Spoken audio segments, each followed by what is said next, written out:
राम राम। जैसा कि मैं पिछले प्रसंग में बता रहा था कि एक संत कथा कर रहे थे और रोज हनुमान जी को विराजने को कहते थे। एक वकील साहब ने प्रश्न उठा दिया कि क्या रोज हनुमान जी आते हैं। उन संत ने कहा कि मेरा विश्वास है कि वो अवश्य आते हैं। वकील ने कहा नहीं, हमें इसका प्रमाण चाहिए। उस संत ने कहा अगर मैं प्रमाण दे दूं तो वकील ने कहा मैं अपनी वकालत छोड़कर आपका शिष्य बन जाऊंगा।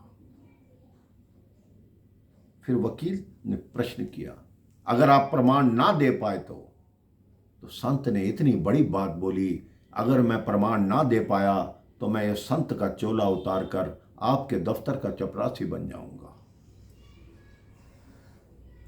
अब यह बात तय हो गई। संत ने कहा ठीक है, मैं कल आपको प्रमाण दूंगा। जैसे ही संत उठे वो चौकी उठाने लगे जिस पे हनुमान जी की छोटी सी मूर्ति रखी हुई थी। उस वकील साहब ने कहा नहीं, ये चौकी मैं ले जाऊंगा, क्योंकि हो सकता है आप इस पर रात रात को कोई मंत्र विद्या तंत्र विद्या लगाकर मेरे को भ्रमित कर दें।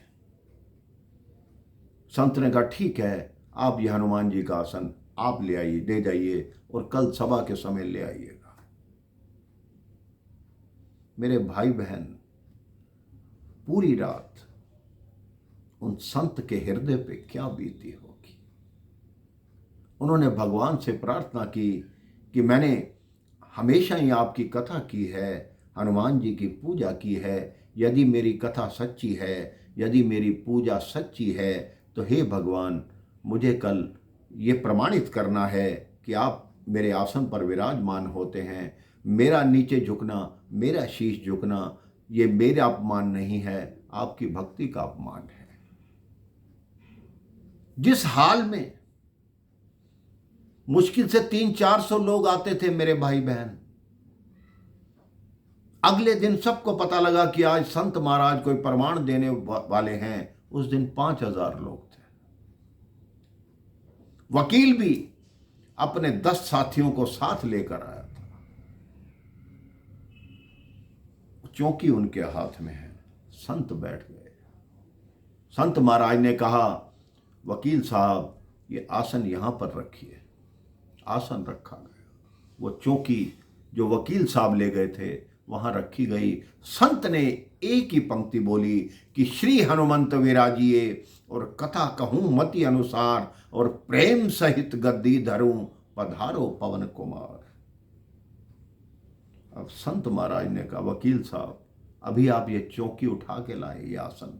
उन्होंने कहा, कहते अब उठा के दिखाइए। वकील साहब ने जब उस चौकी को छुआ मेरे भाई बहन, तो उन्हें ऐसा लगा जैसे उन्हें कोई करंट लगा हो। वो चौकी हिलने का नाम नहीं ले रही थी। उनके 10 साथी भी उनके साथ जुट गए, लेकिन वो आसन उनसे उठा नहीं। जो सारे लोग थे वो संत महाराज की जय करने लगे, संत श्री हनुमान जी की जय करने लगे, श्री राम जी की जय करने लगे। इसलिए हनुमान जी ने राम जी से कहा कि मैं उस लोक में नहीं जाऊंगा जहां राम तो हैं लेकिन राम की कथा नहीं है, राम जी का नाम नहीं है। अब पूरी अयोध्या साथ चलने को तैयार हो गए। कई वानर यूथपति भी उनके साथ थे।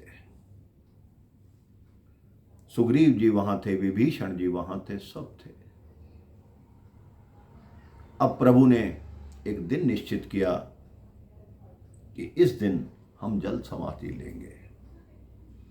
पूरी नगरी साथ जल समाधि लेने को तैयार थी, लेकिन प्रभु ने कुछ चुने हुए व्यक्तियों को ही कहा कि आप चलेंगे। सिर्फ उन्हीं को कहा गया जो देवताओं की संतानें थी, जो प्रभु के अवतार लेने के समय अलग अलग रूप में इस धरती पर प्रकट हुए थे। अब तैयारी हुई बहुत ही धूमधाम से। सारे के सारे लोग सरयू के एक घाट पर, जिसका नाम गुप्तार घाट है, वहां पर आ गए। एक ऐसे ही अवतार एक ही है मेरे प्रभु, जिन्होंने जिस स्थान पर अवतार लिया उसी स्थान से महाप्रयाण किया, अयोध्या में ही जन्म लिया और अयोध्या में ही महाप्रयाण किया। सरयू का वो घाट, मैं आपको उस घाट के विषय में भी अगली कथा में बताऊंगा। तब तक राम राम, जय श्री राम।